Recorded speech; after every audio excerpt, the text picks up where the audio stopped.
Hello বন্ধুরা, তোমরা সবাই কেমন আছো? শিং ভেঙে বাছুরের দলে ঢুকে আমরা চলে গিয়েছিলাম চিড়িয়াখানায়। গিয়েই তো আমাদের মনে হলো আজ মনে হয় পৃথিবীর সবাই এখানে এসে জড়ো হয়ে গেছে। অনলাইনে টিকিট কেটে নিয়েছিলাম, কিন্তু সেদিন এতটাই লোকের ভিড় ছিল যে টিকিট আনঅ্যাভেলেবেল হয়ে যায়। কিন্তু আমাদের ব্যালেন্স কেটে নিয়েছিল।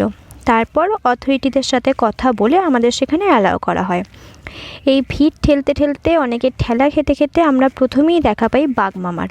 বাঘের তো রীতিমতো এত মানুষ দেখে মহা আনন্দ। তারপর চেষ্টা করছি জিরাফের সাথে সাক্ষাৎ করার, কিন্তু সেটা অতটা সহজ নয়। ভিড় ঠেলে জিরাফের কাছে পৌঁছতেই আমাদের 10 মিনিট লেগে গিয়েছিল।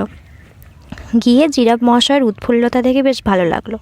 সে যেমন মানুষকে দেখে মজা পাচ্ছে, আবার মানুষও তাকে দেখে মজা পাচ্ছে। এই যে এখানে দুটো হাতিকেই দেখতে পেয়েছি, আর বেশি ছিল না।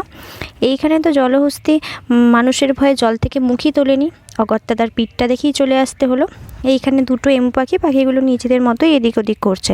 এইখানে অনেক রকমই পাখি ছিল, বক ছিল, সাদা ময়ূর ছিল। সব পাখির নাম অবশ্য আমার মনে নেই, তবে অনেক পশু পাখির ভিডিও আমি নিতে পারিনি অত্যাধিক ভিড়ের কারণে। তারপর ভিড় ঠেলে বাইরে বেরিয়ে এসে বাড়ির উদ্দেশ্যে রওনা হচ্ছি। এত অত্যাধিক ভিড় যে কোনো বাসে সেখানে পাইনি, বা বাসে উঠতেই পারিনি সেখানে, তাই আমাদের ট্যাক্সি নিতে হয়েছিল।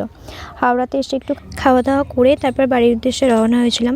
এতটাই ক্লান্ত ছিলাম যে আর কোনো ভিডিও নিতে পারিনি। দিনটা ছিল 29শে ডিসেম্বর, রবিবার। ওই দিন কে কে এতটা ভিড় ফেস করে চিড়িয়াখানায় ঘুরিয়েছো কমেন্টে জানিও। আমার ভিডিও তোমাদের কেমন লাগলো এবং আমাদের কেমন লাগলো সেটাও কমেন্টে জানিও।